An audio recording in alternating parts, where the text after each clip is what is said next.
এই হয়েছে মগো বরিশালের শুভরাজ নয়, Dhaka to Barishal direct action. এই দেখছেন কত বড় লঞ্চ দেখেন একটু, যেমন তেমন একটু 600 টাইটানিক না, আরে এটা হচ্ছে টাইটানিক 2, কত বড়। আপনার উঠে মনে হয় সমস্যা নেই, আপনি ভয় নাই, ক্যামেরায় যদি না উঠতে চান দেখেন ভালো হরিয়া দেখেন। মুই করলাম নিচতলার অবস্থা হয়েছে এই মাথা মোর ক্যামেরায় পায় না, 35,000 টাকা একটা ক্যামেরা, এ তো লাভ পাই না।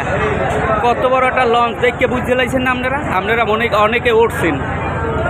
এর যদি সামনাদারের কাঠিন দেখেন আর কেবিনের ডিজাইনগুলো দেখেন, যদিও এই ফাইকটা আপনার একটু দেখেন। ফ্যান আছে কত, ফ্যান আছে 2000-এর উপরে, খালি ফ্যান। আমনেগুলোকে সুব্যবস্থা করছে, প্রতিটা স্তরে স্তরে করলাম টিভি, খালি টিভি ছাড়া আর কিছু নাই। সুন্দর ব্যবস্থা আছে, হোটেল আছে, ক্যান্টিন আছে, চা পান সিগারেটের দোকান আছে, নাই কি। এই হয়েছি মুই হয়েছি একতলায়, এখনও তো 3.5 তলা রয়ে গেছে। কত বড় লঞ্চ এটা বলতে হইবে, এটা বললাম বলতে হইবে বরিশালিয়ারা, মনু বরিশালিয়ারা। আমরা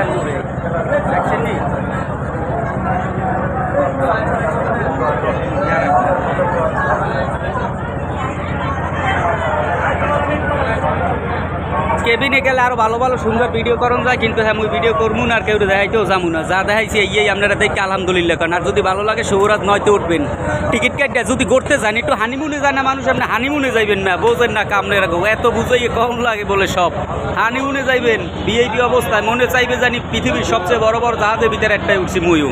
ধন্যবাদ এতক্ষণ মোর লগে থাকার লইয়া। ভিডিওটা বেশি বেশি শেয়ার করিয়া সাবস্ক্রাইব করে দেবেন। আল্লাহ হাফেজ। পরবর্তীতে আরেকটা সুন্দর ভিডিও নিয়ে আপনাকে মধ্যে আমি হাজির হবো।